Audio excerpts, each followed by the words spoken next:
I'm making a CHISMOSA. We start with 2 dashes of grapefruit bitters, half an ounce of fresh squeezed lemon juice, half an ounce of honey syrup. I made this with 3 parts clover honey to 1 part warm water, 1 ounce of calamansi liqueur, 2 ounces of silver tequila,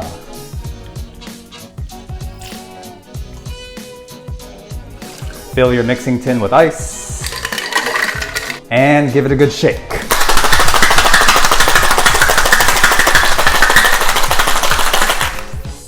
Fine strain it into a chilled cocktail glass.